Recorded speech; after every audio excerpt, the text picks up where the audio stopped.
Hello friend, welcome to our channel effective study. इस वीडियो में हम इकोनॉमिक्स के पार्ट 3 की बात कर रहे हैं और 2 पार्ट मैंने हिस्ट्री के लिए अपलोड कर दिए हैं। टेस्ट सीरीज की लिंक भी डिस्क्रिप्शन में है, वहाँ एक कोड दिया हुआ है 8 मई तक इनिशियल रूप से, वहाँ पे कुछ जो है डिस्काउंट हो जाएगा, तो वो ज़्यादा बड़ा भी नहीं है, तो आप अच्छे से देख लेना उसको और जितना हो सकता है इस वीडियो को शेयर ज़रूर करना। वन बाई वन हम देख रहे हैं वन लाइनर यहाँ पर इकोनॉमिक्स के पार्ट 3 में कि भारत की अर्थव्यवस्था कैसी है। ऑलरेडी हम पढ़ चुके हैं मिश्रित अर्थव्यवस्था है, और इसके साथ जैसे हम यूएससी की बात करें तो यूएससी कैसी है, निजी अर्थव्यवस्था है, यानी कि निजी वहाँ पर क्या है, निजीगत बोल सकते हो आप, इंक्लूसिव ग्रोथ वाली बोल सकते हो। यहाँ पर पूंजीगत जो पूंजीवादी लोग हैं वही क्या चलाते हैं, पूरे कंट्रीज़ को चलाते हैं। इसके साथ जैसे रूस है, रूस कैसी व्यवस्था है, रूस आपकी सरकारी एक तरह से क्या होगी, समाजवेशी होगी। समाजवेशी यानी कि सोशल सेक्टर वाली हो गई, यहाँ पर पूरा गवर्नमेंट के अंडर में होता है कम्प्लीटली। और इंडिया में क्या होता है, इंडिया में दोनों होता है। उत्पादन के प्रमुख 5 प्रमुख साधन कौन से हैं? एक तो है ये भूमि, श्रम, पूंजी और इंडस्ट्रीज़ एंड संगठन, ऑर्गेनाइजेशंस। भारतीय अर्थव्यवस्था के उदारीकरण का अग्रदूत किसे माना जाता है? तो मनमोहन सिंह जी को माना जाता है। 1993 में इन्होंने एक लिबरेशन जैसे कानून लेकर आए थे, उसके बाद बहुत सारी चीज़ें चेंज हुई थी और इकनॉमी पे इन्होंने काफ़ी काम किया है। हम कहते हैं, आपने सुना भी होगा कि फरारी जैसी कार इंडिया में इनकी वजह से ही चल पाई हैं। एप्पल जैसे मोबाइल आप यूज़ कर रहे हो, इनकी वजह से ही कर रहे हो, अदरवाइज़ आपको इतना टैक्स देना पड़ता है जितना उस मोबाइल की कॉस्ट भी नहीं है। केंद्रीय सांख्यिकी संगठन की स्थापना कब हुई? 1951 में हुई, ये आपको बताया था। 1949 में एक अध्यक्षता में पीसी महालनोबिस की अध्यक्षता में एक आय समिति का गठन हुआ, जिन्होंने आय की गणना करने के लिए 1951 में सीएसओ की स्थापना की। और उन्होंने क्या की, आय की गणना की किसके साथ मिलकर? एनडब्ल्यूएसओ के साथ मिलकर। ठीक है, वह आर्थिक क्रिया क्या कहलाती है जिसका संबंध भविष्य में वस्तुओं और तथा सेवाओं के उत्पादन के लिए पूंजीगत वस्तुओं के उत्पादन से है? तो वो है निवेश। ओके, यहाँ पर उत्पादन के लिए पूंजीगत वस्तुओं के उत्पादन से है, तो क्या होगा? निवेश। किसी भी देश में जन्म के समय लोगों के सापेक्ष जीवन प्रत्याशा की उपलब्धि की माप क्या है? तो वह है जीवन प्रत्याशा सूचकांक। एचडीआई को आप बताया था, एचडीआई का जो मापन है वो 0 से 1 के बीच में होता है। जो कंट्रीज़ 1 के निकट होती हैं उनका एचडीआई अच्छा माना जाता है, और जिन कंट्रीज़ का 0 से 1 के बीच में होता है उनका एचडीआई क्या माना जाता है? कहाँ गया, हाँ यह है, ठीक है, उनका ख़राब माना जाता है। इसके बाद एक इम्पॉर्टेंट और है, ह्यूमन डेवलपमेंट इंडेक्स में इंडिया की रैंक अभी करंट में कौन सी चल रही है? 131। और वहीं हैप्पीनेस इंडेक्स में कौन सा है? 140। और फर्स्ट नंबर पे यहाँ पर एचडीआई में कौन चल रहा है? नॉर्वे। हरित लेखांकन को अन्य किस नाम से जाना जाता है? तो पर्यावरणीय लेखांकन। पर्यावरणीय लेखांकन की विधि सर्वप्रथम किसने दी थी? तो पियर्स एंड बारफोर्ड ने दी थी। चीन जीएनपी की अवधारणा को, देखो जीएनपी में आपको मैंने बताया था कि जीएनपी में एक्चुअल डेटा नहीं आता है, विकास से संबंधित ये नहीं पता कर सकते हैं कि पर्टिकुलर किसी कंट्री का जो है विकास, जो पर्टिकुलर किसी कोई कंट्री है वो विकास के मामले में जीएनपी के आधार पर इस नंबर पे है तो वास्तव में विकासशील है या नहीं। जैसे कि 2018 में वर्ल्ड बैंक ने एक जीएनपी के आधार पर या जीएनआई क्रय शक्ति क्षमता के आधार पर जब भारत की गणना की कि भारत विकासशील देशों में 3rd नंबर पर है, लेकिन वहीं जीडीपी के आधार पर की सेम ईयर में तो वो आया 7th पोजीशन पे। तो वहाँ एक्चुअल कंडीशन सामने आई। जीएनपी में क्या होता है, बाहर की अर्निंग भी बहुत ज़्यादा हो रही थी, तो बाहर की अर्निंग को भी क्या किया, इसमें कैलकुलेट किया जाता था जीएनपी वगैरह में। अब इसके बाद एक निश्चित अवधि में ये जीएनपी के आधार अवधारणा को वर्ल्ड बैंक ने किस वर्ष प्रतिपादित किया था? 1995 में प्रतिपादित किया था, चीन की, यहाँ पर चीन की बात हो रही है, वैसे 1970s में हुआ था। एक निश्चित अवधि की प्रति व्यक्ति उत्पादित संपदा की वह अधिकतम मात्रा क्या कहलाती है जिसे एक देश की प्राकृतिक संस्था को स्थिर रखते हुए प्राप्त किया जाता है? तो वह है ग्रीन जीएनपी। Green GNP. पोषित आर्थिक कल्याण की अवधारणा 1994 में किसने दी? पोषित आर्थिक कल्याण की अवधारणा कब आई? 1994 में। किसने दी? T Jackson and N Marks ने दी। ओके, वेट, इसमें नेक्स्ट कर लेते हैं। पूंजी की कुल मात्रा तथा उस वर्ष के उत्पादन की मात्रा का अनुपात क्या कहलाएगा? पूंजी उत्पाद अनुपात। सिंपल सी बात, पूंजी और उत्पाद यानी क्या? आपका कैपिटल और जो उत्पादन है, प्रोडक्शन है, उसकी रेट। सकल घरेलू उत्पाद यानी कि जीडीपी में परिवर्तन की दर क्या कहलाती है? आर्थिक वृद्धि दर कहलाती है। मेनली मैंने आपको बताया भी था कि जीडीपी के आधार पर ही आर्थिक विकास की गणना की जाती है, तो यही आर्थिक वृद्धि दर के लिए क्या होगी? रिस्पॉन्सिबल होगी। वे वस्तुएं क्या कहलाती हैं जो आय और मांग के बीच ऋणात्मक संबंध दिखाती हैं? तो वो होती हैं निम्न कोटि वस्तुएं। इसका मतलब क्या होता है? जैसे जैसे आय बढ़ती है मांग उनकी घटती है, निम्न कोटि की वस्तु होती है। निम्न कोटि से मतलब कि जैसे कि कोई व्यक्ति है, वो पहले क्या है, नॉर्मल ब्रेड लेके आता था, नॉर्मल ब्रेड उसको वो खाना खाता था, नॉर्मल ब्रेड से खाना खाता था, ठीक है। जैसे जैसे उसकी आय बढ़ी तो वो ब्रेड की तरफ क्या करेगा? ब्रेड से मूव कर जाएगा, फल लेके आएगा, बहुत अच्छी चीज़ें लेके आएगा। तो ये निम्न कोटि की अगर वस्तु हैं तो वो क्या होंगी? हट जाएंगी। या फिर कोई नॉर्मल सी चाय है, पहले कोई 5-5 रुपए के पैकेट आते थे चाय के, वो लेके आता था और नॉर्मल उबाल कर मतलब महीने 1.5 महीने चलाता था। तो अब क्या हो, जैसे जैसे आय बढ़ेगी ये वस्तुओं को क्या होगा? वो नज़रअंदाज अंदाज कर देगा, तो उनकी क्या हो जाएगी? मांग कम हो जाएगी। तो यहाँ पर विपरीत ऋणात्मक का मतलब ये है कि आय बढ़ेगी तो मांग क्या होगी? कम होगी। और यह ऐसा किस टर्म में होता है? ये ऐसा निम्न कोटि की वस्तुओं में होता है। अब गिफिन वस्तुएं भी होती हैं कुछ, लेकिन गिफिन वस्तुओं में ऋणात्मक संबंध नहीं होता, बाकी वस्तुएं सेम यही होती हैं। ओके। अब यहाँ पर वेल्थ ऑफ नेशन पुस्तक किसकी है? तो वो है एडम स्मिथ, जिनको फादर ऑफ द क्या कहते हैं? इकोनॉमिक्स कहते हैं। ये क्वेश्चन पूछा भी गया था। दादा भाई नेहरू जी ने अपनी पुस्तक भारत में गरीबी और ब्रिटिश यानी अन ब्रिटिश रूल जो है इन इंडिया में अपने किस सिद्धांत का प्रतिपादन किया? धन के निकास सिद्धांत का। मानव विकास सूचकांक यानी कि ह्यूमन डेवलपमेंट इंडेक्स HDI की अवधारणा का प्रतिपादन किसने किया? तो महबूब उल हक ने किया, 1990s में किया। आर्थिक समृद्धि दर क्या है? यानी जीडीपी में परिवर्तन की दर। यही उल्टा पूछ रहा है, बार बार पूछ रहा है सेम चीज़ कि आर्थिक विकास की दर क्या है या जीडीपी में परिवर्तन की दर क्या है, वही आपस में उल्टा सीधा होते हैं और कोई दिक्कत नहीं है। भारतीय अर्थव्यवस्था में प्राथमिक क्षेत्र में क्या शामिल होता है? तो सारे प्राइमरी सेक्टर मैंने आपको बताया, जो कच्ची चीज़ें होती हैं, लट्ठे बनाना, वन उद्योग, पशुपालन, मछली पालन, खनन, उत्खनन। ये आपको बताया था ना कि पशु है तो पालन है, मछली है तो पालन है, तो ये सारी चीज़ें। भारतीय अर्थव्यवस्था में द्वितीय क्षेत्र में क्या होता है? मैंने आपको यहाँ पर एक बढ़िया सा एग्जाम्पल भी दिया था क्रूड ऑयल का। क्रूड ऑयल का एक एग्जाम्पल था, और क्रूड ऑयल से मैंने बताया था कि पेट्रोल बनता है तो वो सेकेंडरी हो गया। पेट्रोल से क्या बन रहा है? पेट्रोल से परिवहन हो रहा है, संचार, और संचार तो नहीं हो रहा लेकिन कार है, ये यूज मारी है तो इनको बोलेंगे टर्सरी, ठीक है। इस तरह से उद्योग क्या कर सकते हो आप? डिवाइड कर सकते हो। अब इसके बाद आते हैं नेक्स्ट पर,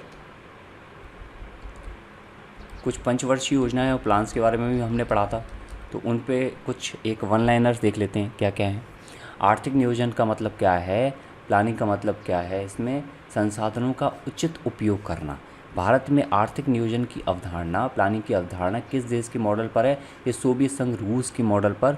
कौन लेकर आया था? JL नेहरू जी गए थे 1930s में, और वो लेकर आए 1938 में गए थे, 1938 में गए थे, और वो वहाँ से प्लानिंग जो है ना 5 ईयर प्लान्स को लेकर आए थे। आर्थिक नियोजन की अवधारणा को विकसित करने का श्रेय किस देश को दिया जाता है? उल्टे सीधे तरीके से एक ही चीज़ पूछ रहा है। सोवियत संघ में पहली बार पंचवर्षीय योजना कब लागू की गई थी? 1928 में लागू की गई थी। 1938 में हमारे प्राइम मिनिस्टर जो थे, जो फर्स्ट प्राइम मिनिस्टर थे उस टाइम तो नहीं थे, लेकिन वो रूस गए थे ऐसे ऐसे घूमने, और 1938 में वो पंचवर्षीय योजनाओं को भारत लेकर आए। 1951 में उन्होंने क्या की? वो पंचवर्षीय योजनाएं अप्लाई करना स्टार्ट कर दिया। भारत में आर्थिक नियोजन की प्रणाली को शुरू करने का श्रेय किसको दिया जाता है? सर विश्वेश्वरैया को दिया जाता है, इसलिए इनको आर्थिक नियोजन का प्रणेता भी कहते हैं। आर्थिक नियोजन का यानी कि क्या है? ये नियोजन का मतलब क्या होता है? प्लानिंग होता है, तो इसका क्या बोलते हैं? प्रणेता भी बोलते हैं सर विश्वेश्वरैया को। प्लान्ड इकोनॉमी फॉर इंडिया ये किसकी थी? ये सर विश्वेश्वरैया की थी, 1938 में ही पब्लिश हुई थी। ओके। बम्बई प्लान, मैंने बॉम्बे प्लान के बारे में बताया था। बॉम्बे प्लान क्या था? 8 उद्योगपतियों का प्लान था, जिसमें टाटा बिरला जैसे लोग थे, और इस प्लान को टाटा बिरला प्लान भी कहते हैं। 1944-45 में इसका क्या हुआ था? लागू ही थी। कितने वर्षीय थी ये? 15 सालों का इसमें क्या था? डेटा था। 15 सालों का इसमें प्लान तैयार किया गया था, ये भी मैंने आपको बताया था वहाँ पर। मूलतः साम्यवादी सिद्धांत पर आधारित जन योजना का देखो, जन योजना यानी कि पीपल्स प्लान किसने बनाया था? MN राय ने। किसने सृजन किया था इसका? MN राय ने। गांधी जी के आर्थिक दर्शन पर आधारित गांधीवादी प्लान यानी गांधीयन मॉडल को कब प्रस्तुत किया गया था?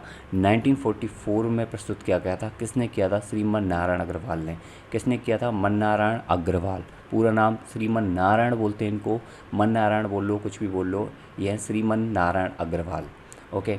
अब इसके बाद बात करते हैं नेक्स्ट इसमें लाइन की, अहिंसात्मक ढंग से शोषण विहीन समाज की स्थापना के मुख्य उद्देश्य वाली सर्वोदय योजना, ये किसने दी थी? सर्वोदय योजना दी थी जयप्रकाश नारायण ने। किसने दी थी और कब दी थी? 1950s में दी थी। ओके, 1950s में ही एक आयोग का गठन हुआ था जिसका नाम है योजना आयोग, और जो कि 2015 में जिसको मोदी गवर्नमेंट खा गई और किस आयोग में चेंज कर दिया उसने? नीति आयोग। नीति आयोग के अध्यक्ष कौन होते हैं? प्राइम मिनिस्टर होते हैं। ठीक है, तो ये चीज़ ध्यान रखना। राष्ट्रीय नियोजन में रोलिंग प्लान की अवधारणा किसके द्वारा लागू की गई? तो जनता सरकार के द्वारा लागू की गई। सर्वोदय योजना का विकास किसने किया था? जयप्रकाश नारायण ने 1950s में किया था। योजना आयोग का गठन कब हुआ था? योजना आयोग का गठन कब हुआ था? 1950s में। इसके बाद कोलंबो, इससे पहले कोलंबो योजना है वो भी आई है 1951 से लेके 1957 तक। पहली पंचवर्षीय योजना का कार्यकाल कब था? सेम कोलंबो जैसी योजना की अवधि के बराबर था। देश की पहली पंचवर्षीय योजना किस मॉडल पर आधारित है? ये बताया था, हैरल्ड डमर मॉडल पर आधारित है। दूसरी वाली पीसी महालनोबिस पर है। पहली पंचवर्षीय योजना किसे प्राथमिकता दी गई? कृषि को दी गई। दूसरी वाली में उद्योग को दी गई। तीसरी वाली में उद्योग और कृषि दोनों को दी गई। छठी वाली में गरीबी को दी गई। तो इस तरह से चीज़ें हैं। देख लेते कुछ और आगे है क्या। ओके, कुछ और आगे भी हैं इसमें वन लाइनर्स, उनको भी देख लेते हैं। ये देखो, सिंदरी उवर्रक कारखाना, चिरंजन का इंजन कारखाना, भारतीय टेलीफोन उद्योग, पेनिसिलिन फैक्ट्री की स्थापना किस योजना के दौरान की गई? पहली योजना के दौरान की गई। द्वितीय पंचवर्षीय योजना किस मॉडल पर आधारित है? पीसी महालनोबिस पर। किस पंचवर्षीय योजना की विफलता के कारण 3 वर्ष तक का योजना अवकाश रहा? तीसरी योजना का। और कुल कितनी योजनाएं आ चुकी हैं? 12 योजनाएं आ चुकी हैं। तीसरी योजना का मेन जो है उद्देश्य क्या था? अर्थव्यवस्था को आत्मनिर्भर बनाना। किस पंचवर्षीय योजना के दौरान किसी क्षेत्र में हरित क्रांति का आरंभ हुआ? किसी भी योजना में हरित क्रांति का आरंभ नहीं हुआ था। कृषि क्षेत्र के ऊपर ध्यान जरूर दिया गया था फर्स्ट पंचवर्षीय योजना में, लेकिन हरित क्रांति के ऊपर ध्यान नहीं दिया गया था। कृषि क्षेत्र में हरित क्रांति का आरंभ कब हुआ? 1966 से 67 के बीच में हुआ, जब योजना विकास चल रहा था। ओके, कौन सी? तीसरी पंचवर्षीय योजना क्या हो गई थी? विफल हो गई थी। तब कौन आई थी? हरित क्रांति आई थी। रोलिंग प्लान या अनवरत प्लान भी इसको बोलते हैं, योजना को भारत में लागू करने का श्रेय किसको दिया जाता है? डीटी लकड़ावाला को। 14 बैंकों का राष्ट्रीयकरण, एमआरटीपी अधिनियम, बफर स्टॉक की अवधारणा किस योजना के दौरान लागू की गई? चौथी योजना के दौरान लागू की गई। इसके बाद किस योजना के दौरान गरीबी रेखा को जो है, इसको बाद में पढ़ लेना, गरीबी रेखा जहाँ पर आएगा वह कौन सी योजना आएगी? छठी योजना आएगी। ओके, अब इसके बाद बात करते हैं इसमें नेक्स्ट कि कौन सी योजना 15 वर्ष की दीर्घ अवधि को ध्यान में रखकर बनाई गई। तो कौन सी योजना 15 वर्ष की दीर्घ अवधि को ध्यान में रख के बनाई गई? इसमें कारण था गरीबी। इसकी वजह से छठी योजना ही इसको क्या रखा गया? छठी योजना को ही टारगेट रखा गया, जिसको अनवरत योजना भी बोलते हैं। अनवरत का मतलब है लगातार चलने वाली, दीर्घ टाइम तक चलने वाली। किस योजना को पर्सपेक्टिव प्लानिंग कहा जाता है? छठी योजना को कहा जाता है। और किस पंचवर्षीय योजना को अनवरत योजना कहा जाता है? रोलिंग प्लान कहा जाता है। वो है छठी पंचवर्षीय योजना को ही कहा जाता है। इतने सारे क्वेश्चन छठी योजना पर ही हैं। भारत में गरीबी बहुत ज़्यादा थी, जिसके कारण से जो है अनवरत योजनाओं को क्या दिया गया? इसका नाम दिया गया। भारत में शून्य आधारित बजट प्रणाली किस पंचवर्षीय योजना में लागू की गई? 7th प्लान में लागू की गई। कोई भी देखो यहाँ पर क्या आप ऐसे याद कर सकते हो कि छठी पंचवर्षीय योजना में जिनका गरीबी जो हटाने का टारगेट था वो तो हटा नहीं, तो इन्होंने क्या किया फिर? अगर इनका हट भी गया हो तो उस टाइम पर 7th जो पंचवर्षीय योजना है उन्होंने ये डिसाइड किया है कि हम कोई भी लाभ नहीं रखेंगे, बजट जो है ना वो जीरो कर देंगे, यानी कि जितना लेंगे उतना ही व्यय दे देंगे, कोई दिक्कत नहीं, हम सारा खर्च कर देंगे। किसके लिए? गरीबों के लिए। तो 7th में आप इस तरह से याद कर सकते हो इसको। 7th योजना में कौन सी योजना उदारीकृत अर्थव्यवस्था के रूप में वर्णित जॉन डब्ल्यू मुलर मॉडल पर आधारित है? तो वो है 8वीं योजना। 8वीं योजना किस पर आधारित है? मुलर मॉडल पर।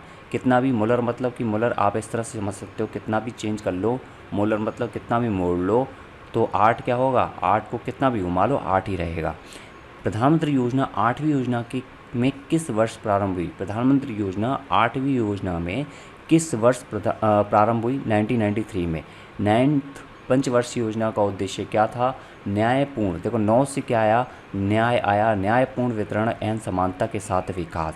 11वीं पंचवर्षीय योजना में औद्योगिक विकास दर क्या थी? 10.5। इसको याद करने का कोई मतलब नहीं है क्योंकि ये बुक थोड़ी सी पुरानी है, तो जिस वजह से क्या है इसमें इस तरह से लिखा हुआ है।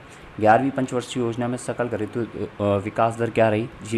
सकल राज्य घरेलू उत्पाद की, तो इसको भी आपको याद करने की कतई आवश्यकता नहीं है। ओके, अब इसके बाद आते हैं यहाँ पर झारखंड वगैरह, इसको भी याद करने की कोई ज़रूरत नहीं है। ये जो है राष्ट्रीय विकास परिषद को आपसे पूछ सकता है कि अंतिम मंजूरी कब दी गई, तो 2012 में दी गई। 2012 में जो है, उसके बाद 2012 से 2017 के बीच में 12वीं पंचवर्षीय योजना आई, जो उसके बाद फिर कभी नहीं आई। अब यहाँ से हम कर सकते हैं इस चीज़ को। भारत में योजना निर्माण हेतु अब केंद्रीय निकाय कौन सा है? तो वो है नीति आयोग। योजना आयोग को नीति आयोग बदल दिया 2015 में। इसके बाद नेक्स्ट इसमें करते हैं, योजना आयोग का अध्यक्ष कौन होता है? ये मैंने आपको बता दिया था, प्रधानमंत्री होता है। राष्ट्रीय विकास परिषद का गठन कब हुआ था? राष्ट्रीय विकास परिषद क्या है? ये वही है जिसके थ्रू क्या चलते हैं? प्लान बनाए जाते थे। ओके, राष्ट्रीय विकास परिषद का अध्यक्ष कौन होता है? प्रधानमंत्री होता है। ये कैसी संस्था है? ये नॉन कॉन्स्टिट्यूशनल संस्था है, यानी कि असंवैधानिक संस्था है। संविधान के किस अनुच्छेद के अनुसार योजना आयोग का गठन भारतीय संविधान की नीति निर्देशक सिद्धांतों से लिया गया है? तो 39th। Okay, 39th। पंचवर्षीय योजना का अंतिम अनुमोदन कौन करता है? राष्ट्रीय विकास परिषद करती है। योजना आयोग के स्थान पर नीति आयोग का गठन कब हुआ था? 2015 में हुआ था। इसके बाद नेक्स्ट इसमें चलते हैं, गेहूं के प्रति हेक्टेयर उत्पादकता सर्वाधिक किस राज्य में है? तो पंजाब सबसे ज़्यादा क्या है? गेहूं उत्पादन करने वाला राज्य है। विश्व में सबसे बड़ा चावल निर्यातक देश कौन सा है? तो भारत सबसे ज़्यादा चावल बनाता है। किस देश को विश्व के मसालों में सबसे बड़े उत्पादक और उपभोक्ता और निर्यातक होने पर गर्व प्राप्त है? तो वह है भारत, लेकिन अभी के हिसाब से कंडीशन थोड़ी चेंज हो गई है। क्षेत्रफल दृष्टि से देश में किस फसल के अंतर्गत सिंचित क्षेत्र सर्वाधिक है? तो गेहूं का।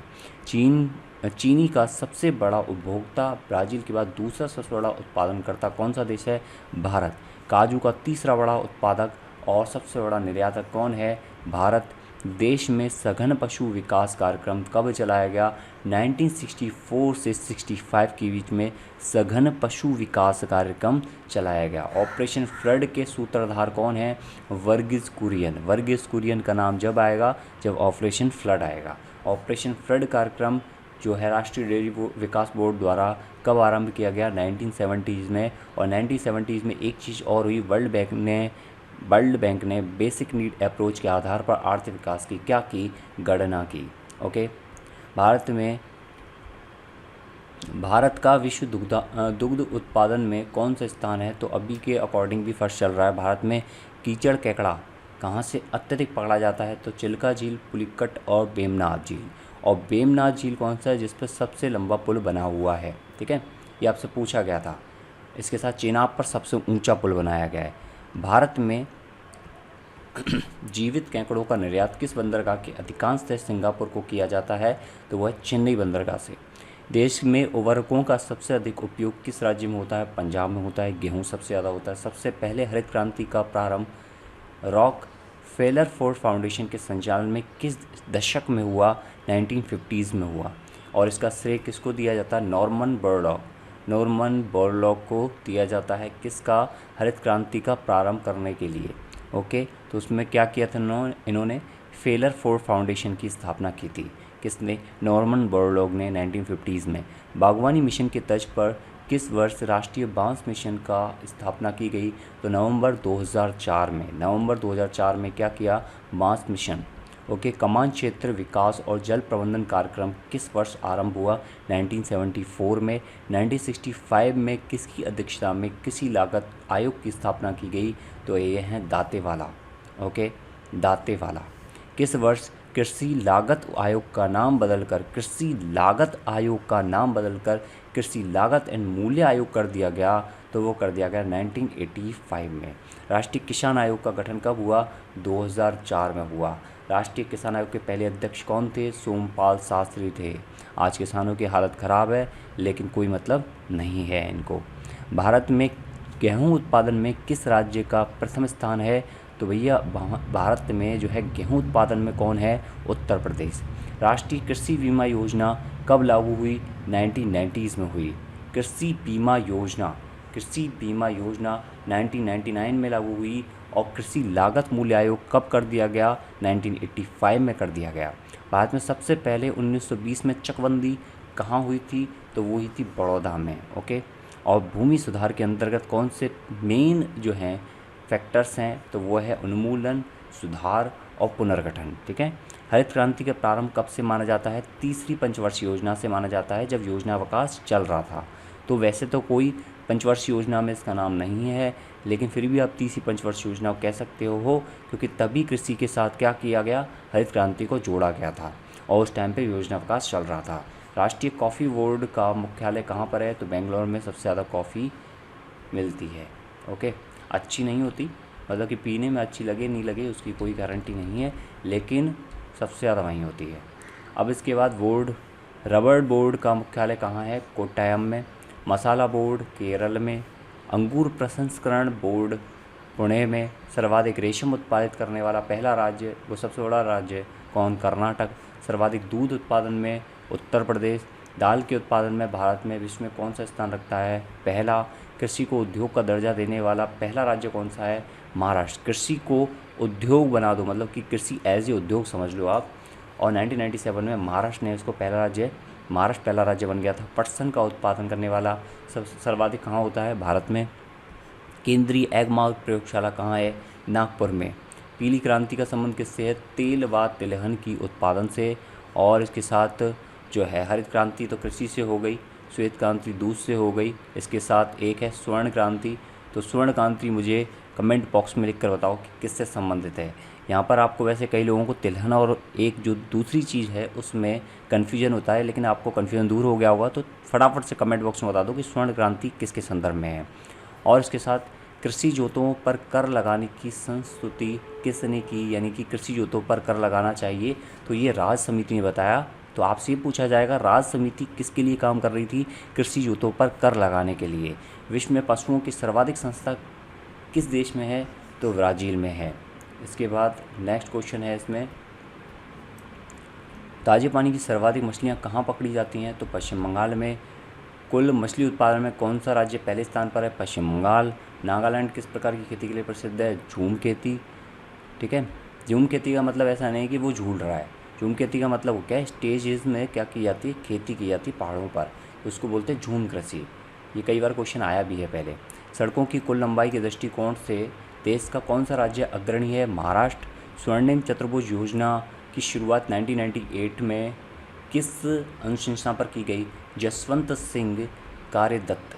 तो हम यहाँ तक आज इतना ही पढ़ेंगे।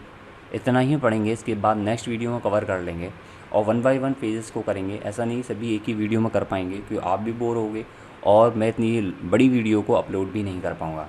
ओके। तो जितना हो सकता है आप कंटेंट को शेयर कीजिए और सेशन को लाइक करके प्लीज़ जितना हो सकता है टेस्ट सीरीज पर ज़रूर फोकस करना। उसकी लिंक मैंने डिस्क्रिप्शन में दे रखी है। और जितना हो सकता है जल्दी से जल्दी ज्वाइन करके क्वेश्चंस को करना स्टार्ट करो। ठीक है। और प्रॉपर मेथड से, ऐसा नहीं कि आप सिर्फ उसको सबमिट करके आंसर देख रहे हो, ऐसा मत करना। प्रॉपर तरीके से उन क्वेश्चंस को जो है लगाना। उनमें से कई क्वेश्चन सीधे सीधे उठ के आ जाएंगे। Okay. Thank you. Good luck. Best of